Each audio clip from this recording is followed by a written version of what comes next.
Pada awalnya, saat kita melihat pergerakan harga saham yang divisualisasikan dalam grafik atau chart, seringkali muncul pertanyaan-pertanyaan seperti kenapa harga sahamnya tidak bergerak naik ya, padahal laporan keuangannya sudah bagus? Atau kenapa harga sahamnya naik terus ya, padahal price to earning ratio-nya sudah tinggi? Melalui analisis teknikal, kita akan memahami bahwa pergerakan harga suatu saham itu sudah mewakili semua kondisi yang ada, sudah merangkum segala yang terjadi di market, termasuk kondisi fundamental perusahaan, kondisi potensial perusahaan, kondisi perekonomian, berita, dan sebagainya. Kita akan mengetahui sebenarnya seperti apa behavior atau perilaku para pelaku pasar dengan melihat grafik pergerakan harga saham. Analisis teknikal saham adalah pendekatan yang berguna untuk memahami pergerakan harga saham berdasarkan pola dan tren masa lalu. Dengan menganalisis grafik harga dan indikator teknikal, trader dapat mengidentifikasi peluang beli atau jual yang potensial. Keberhasilan penerapan analisis teknikal ini tergantung seberapa mahir kita membacanya atau tidak.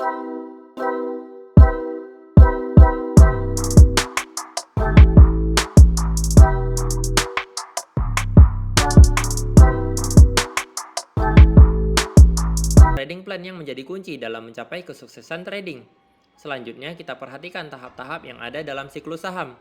Kemudian, kita pelajari trendline yang dapat menjadi dasar dalam pengambilan keputusan. Setelah itu, kita telusuri prinsip dasar volume sebagai indikasi likuiditas. Lanjut, kita telaah cara menentukan momentum untuk mengetahui kekuatan tren. Lalu, kita ukur volatilitasnya sehingga kita tahu seberapa besar tingkat risikonya. Terakhir, kita ambil kesimpulan mengenai rahasia dalam pergerakan harga saham dan strateginya.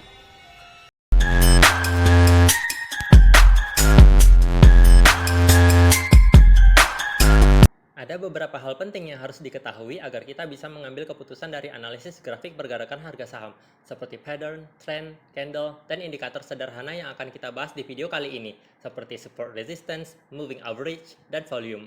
Sebelum kita memutuskan untuk melakukan pembelian saham, kita harus mengetahui terlebih dahulu seberapa besar probabilitas harga akan naik daripada probabilitas harga akan turun. Lalu, kita tentukan planning di harga berapa kita akan membelinya, berapa persen dari portofolio yang akan dibeli, dan di harga berapa stop loss-nya. Stop loss itu yang harus kita prioritaskan, seberapa besar risiko kerugian yang dapat kita terima sebelum kita memikirkan berapa persen keuntungan yang akan kita dapatkan. Para trader harus memiliki yang namanya trading plan atau rencana trading. Disinilah pentingnya kedisiplinan dalam manajemen risiko. Jangan sampai ego yang membawa kita menuju kerugian. Dalam analisis teknikal, ada banyak sekali indikator. Pada dasarnya, indikator yang kita perlukan itu hanya 4 indikator saja, yaitu indikator yang digunakan untuk menentukan tren, indikator yang digunakan untuk menentukan kekuatan tren dengan melihat volume, indikator untuk menentukan momentum, dan indikator yang membantu kita melihat volatilitas. Jangan gunakan terlalu banyak indikator sekaligus, karena bisa saja tidak semua indikator itu searah yang akhirnya akan membuat kita bingung dalam menentukan suatu keputusan. Kita akan mempelajari siklus saham terlebih dahulu agar mudah untuk kemudian memahami indikator-indikator tersebut.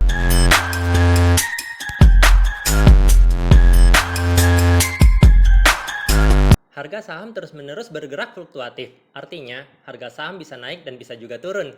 Pergerakan harga saham ini yang akan membentuk suatu siklus saham. Dengan memahami siklus ini, kita akan mengetahui kapan kita akan mulai membeli maupun menjual saham. Siklus ini terjadi secara berulang-ulang. Dengan mempelajari tren, kita akan mengetahui kapan mulai atau berakhirnya suatu fase dalam siklus. Fase dalam siklus harga saham adalah akumulasi, markup, distribusi, dan markdown. Dalam fase akumulasi, permintaan jual mengimbangi permintaan beli sehingga menyebabkan arah tren harga saham menjadi stagnan dengan rentang yang terbatas dengan istilah sideways.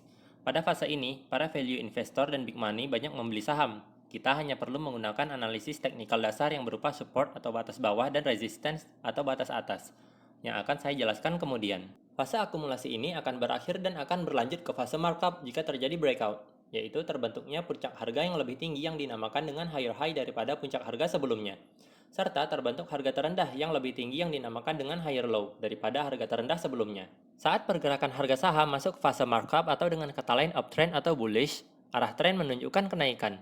Pada fase inilah banyak pelaku pasar seperti retail dan teknikalis yang tertarik untuk membeli saham.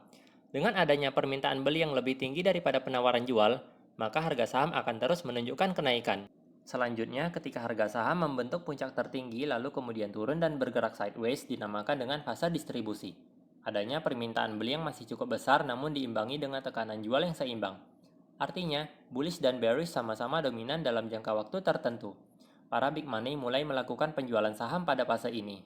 Dalam kondisi sideways, untuk pemula yang paling bagus dilakukan adalah wait and see, tidak melakukan trading, karena sideways itu sangat tidak menentu. Breakout resistance bisa terjadi dengan cepat, begitu pula dengan breakdown support. Namun jika mau trading modalnya agak dikurangi, dan juga strategi tradingnya adalah buy on weakness. Fase distribusi ini berakhir ketika adanya penurunan harga saham dikarenakan penawaran jual yang lebih tinggi daripada permintaan beli, sehingga terbentuk downtrend atau bearish yang dinamakan dengan fase markdown.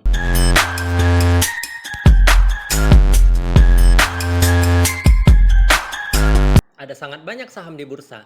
Sebelum kita menganalisis lebih lanjut, kita harus menyortir beberapa saham terlebih dahulu melalui tren atau polanya. Arah tren itu bisa tren naik atau uptrend, tren turun atau downtrend, dan tren mendatar atau sideways.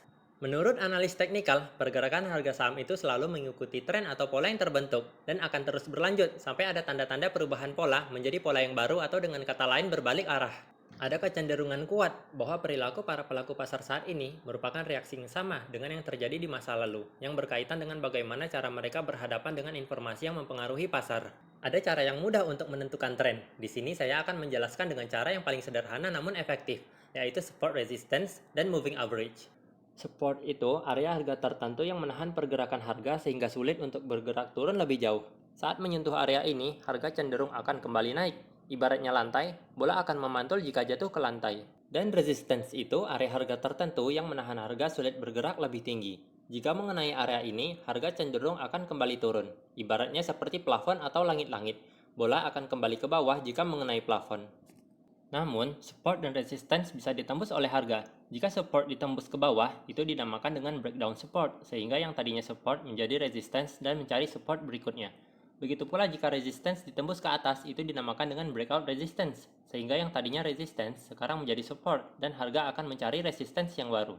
Kita bisa membuat area support dan resistance dengan menggambar garis yang ada dalam tool pada platform trading kita. Kita akan membuat garis untuk support, bisa juga dinamakan dengan garis trend atau trend line. Ketika harga saham sedang naik, garis trend bisa ditarik dengan menghubungkan beberapa higher low. Tidak perlu 100% akurat. Overshot atau kelewat sedikit tidak masalah.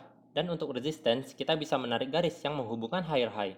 Saat harga menyentuh area resistance itu, kita bisa siap-siap profit taking. Caranya adalah, jika candle hijau menyentuh resistance itu, kita hold dulu. Tetapi jika candlenya merah, kita bisa profit taking. Ketika tren harga saham sedang turun, kita bisa membuat garis tren yang menghubungkan beberapa lower high sebagai resistance-nya, dan membuat garis support yang menghubungkan beberapa lower low-nya. Namun, ada yang dinamakan dengan garis channel, yaitu garis yang sejajar dengan garis tren. Garis channel ada di atas ketika uptrend dan menjadi support ketika downtrend. Garis ini bisa juga kita ganti menjadi persegi panjang untuk area support dan resistance-nya pada trend sideways ini. Lalu berikutnya kita bisa menentukan support dan resistance dari round number atau angka bulat, karena orang-orang cenderung beli dan jual di angka bulat. Misalnya kepentok resist di 1820, mereka akan jual di harga 1800. Support dan resistance bisa juga didapat dari chart pattern. Dengan menguasai macam-macam chart pattern, kita bisa memproyeksikan ketinggian harga untuk menjadi resistance berikutnya. Contohnya pada pola double bottom. Kita proyeksikan ketinggian kenaikan harganya lalu di-copy pada titik breakout resistance-nya. Sehingga ketinggiannya mempresentasikan area resistance berikutnya. Tetapi harga kadang-kadang bisa menembus resistance, bisa juga turun lagi. Kita tidak harus menjualnya pada area itu, melainkan sebagai peringatan. Kita juga bisa mendapatkan support dan resistance dengan moving average. Moving average ada beberapa jenis, yaitu Simple Moving Average atau SMA dan Exponential Moving Average atau EMA. SMA memberi bobot yang sama pada semua data dalam periode tertentu, sedangkan EMA memberi bobot lebih besar pada data terbaru, menjadikannya lebih responsif terhadap perubahan harga terakhir.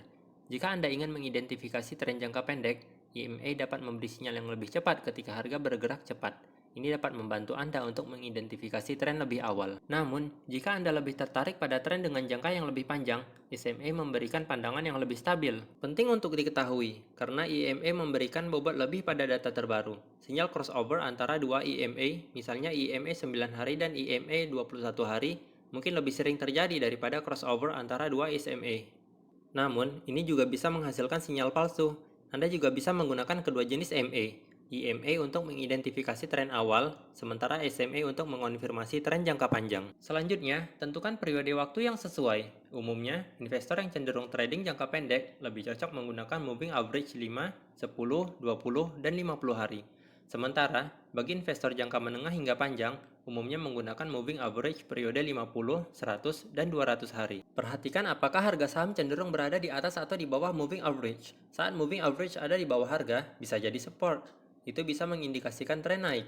Sebaliknya, jika moving average ada di atas harga, bisa jadi resistance. Itu bisa mengindikasikan tren turun.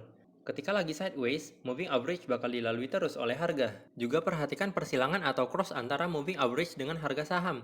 Istilah golden cross menunjukkan saat MA yang lebih pendek, misalnya 20 hari, melintasi MA yang lebih panjang, misalnya 50 hari, dari bawah ke atas. Dapat dianggap sebagai sinyal bullish. Sedangkan, istilah dead cross menunjukkan saat MA yang lebih pendek, melintasi MA yang lebih panjang dari atas ke bawah. Bisa mengindikasikan sinyal bearish.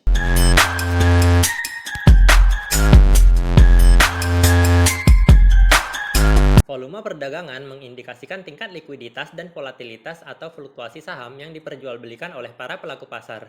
Volume perdagangan saham menunjukkan jumlah total perpindahan uang, baik yang terbeli maupun yang terjual, yang terjadi dalam satu sesi perdagangan bursa. Indikator volume menunjukkan besar kecilnya volume transaksi pada suatu saham. Ketika pada tren pergerakan harga saham, baik itu naik atau turun, diikuti dengan kenaikan volume, maka tren yang sedang terjadi masih memiliki kekuatan untuk terus berlanjut. Sebaliknya, jika terjadi penurunan volume, menunjukkan bahwa pergerakan harga yang terjadi bisa dianggap lemah dan ada potensi untuk berbalik arah. Agar mudah diingat, kita akan menyamakan dengan prinsip dasar perkalian positif dan negatif. Ketika harganya naik dan volumenya juga naik, yang ditandai dengan sama-sama positif, yang artinya tekanan beli masih sangat besar, maka harga akan terus melanjutkan kenaikannya. Jika harganya naik tetapi volumenya kecil, artinya kenaikan harganya mulai melambat, dan kemungkinan harga akan turun. Ketika harganya turun tetapi volumenya tinggi, yang mana artinya tekanan harga jual besar, maka harganya akan melanjutkan penurunan. Ketika harga turun namun volumenya menurun, yang berarti tekanan jual semakin kecil, maka kemungkinannya harga akan naik. Sehingga, indikator ini bisa digunakan untuk membantu mengkonfirmasi sinyal breakout area resistance atau area support pada pergerakan harga saham. Misalnya, ketika pergerakan harga masih di bawah area atau garis resistance di sekitar harga Rp1.750, seorang trader akan membeli saham tersebut apabila candle menembus harga Rp1.750. Tetapi garis resistance yang telah ditembus harga saham itu bisa saja kembali turun ke bawah garis resistance yang sudah dibuat. Untuk itu, agar ia semakin yakin harga tidak kembali turun, ia perlu melihat volume apakah volumenya besar untuk melengkapi konfirmasi breakout yang terjadi dianggap valid atau kuat. Sehingga trader semakin yakin untuk membeli sebuah saham karena ada potensi harga akan melanjutkan kenaikannya ke level resistance berikutnya.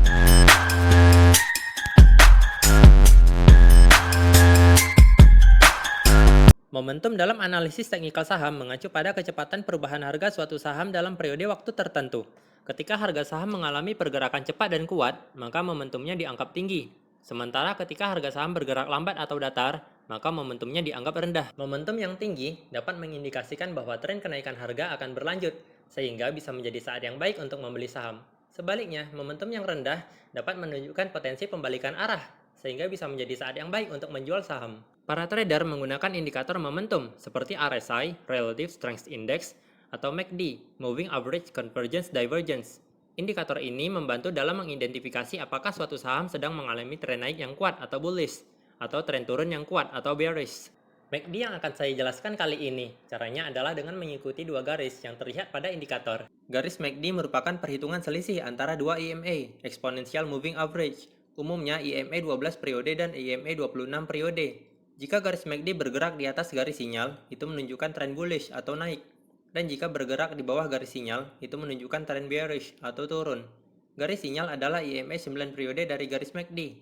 Jika garis MACD melampaui ke atas garis sinyal, itu bisa menjadi sinyal beli. Dan jika garis MACD ke bawah memotong garis sinyal, itu bisa menjadi sinyal jual. Histogram pada MACD adalah representasi visual perbedaan antara garis MACD dan garis sinyal. Ini membantu mengukur kekuatan dan arah pergerakan tren dalam sebuah grafik. Histogram ditentukan dengan mengurangi garis sinyal dari garis MACD. Ini lebih mudah untuk dipahami daripada hanya dengan melihat dua garis saja. Karena terkadang sulit untuk mengetahui apakah satu kurva lebih curam dari yang lain. Jarak antara histogram dan garis nol menunjukkan momentum tren. Histogram positif saat MACD lebih tinggi dari EMA umumnya dianggap sebagai sinyal beli. Histogram positif berada di atas garis nol untuk tren naik. Dan histogram negatif saat berada di bawah garis nol untuk tren turun. Ini menandakan sinyal jual. Panjang histogram menunjukkan seberapa besar perbedaan antara garis MACD dan garis sinyal. Ini menandakan adanya momentum kuat yang sedang berlangsung. Sebaliknya, histogram yang pendek menunjukkan perbedaan yang lebih kecil antara garis MACD dan garis sinyal, yang mungkin mengindikasikan perlambatan atau perubahan tren. Puncak dan palung histogram menunjukkan saat ledakan momentum bullish atau bearish kehilangan kekuatan, dan kurva kemungkinan akan kembali ke rata-ratanya.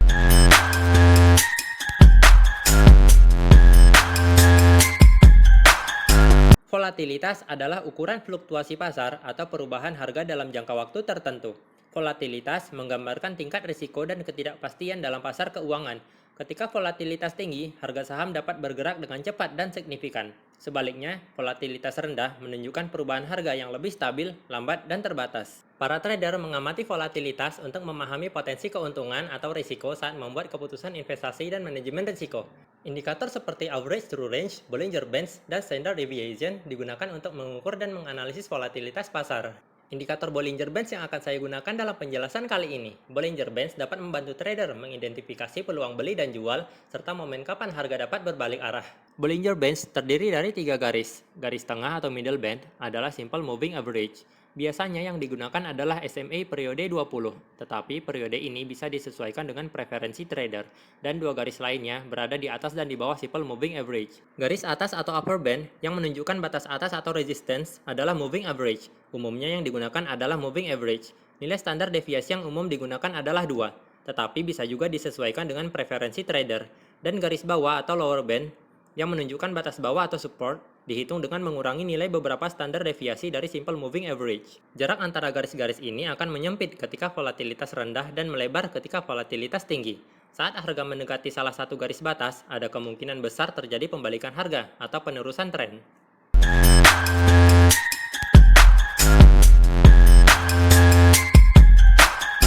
Penting untuk melakukan analisis yang teliti, menggunakan indikator teknikal yang relevan dan mudah dipahami, serta memiliki manajemen risiko yang baik dengan melibatkan penggunaan stop loss. Trader dapat melindungi modal mereka dari kerugian yang besar jika harga saham bergerak berlawanan dengan harapan mereka. Dengan strategi yang tepat dan pemahaman yang baik tentang pasar saham, baik investor maupun trader dapat meningkatkan peluang mereka untuk mencapai keuntungan yang lebih besar. Setiap indikator memiliki keunikan tersendiri, dan pilihan indikator terbaik tergantung pada preferensi dan strategi trading individu. Ingatlah bahwa indikator adalah alat bantu yang harus digunakan bersamaan dengan analisis lainnya, atau beberapa indikator untuk mendapatkan gambaran yang lebih lengkap, sehingga dapat mengambil keputusan yang lebih baik. Selalu penting untuk menguji strategi sebelum menggunakannya dalam trading saham secara nyata. Pasar keuangan adalah dunia yang kompleks dan terus berkembang, dan tidak dapat sepenuhnya diungkapkan. Meskipun ada banyak analisis, strategi, dan pendekatan untuk memahami pergerakan pasar, tetap saja ada unsur ketidakpastian yang melekat pada investasi saham, karena faktor-faktor yang sulit diprediksi dan dapat mempengaruhi perubahan harga. Pastikan Anda terus belajar dari perkembangan ini. Penting untuk memiliki pengetahuan yang cukup, riset yang mendalam, memiliki pendekatan yang disiplin saat berinvestasi di pasar saham, dan mengambil pendekatan yang berimbang dalam pengelolaan portofolio saham. Lakukanlah analisis secara menyeluruh, karena ia dapat menjadi alat yang berguna dalam pengambilan keputusan investasi atau trading yang baik. Kesadaran akan risiko dengan menetapkan stop loss untuk melindungi modal Anda, dan kewaspadaan terhadap fluktuasi pasar adalah kunci dalam mencapai kesuksesan dalam trading dan menjaga keamanan investasi.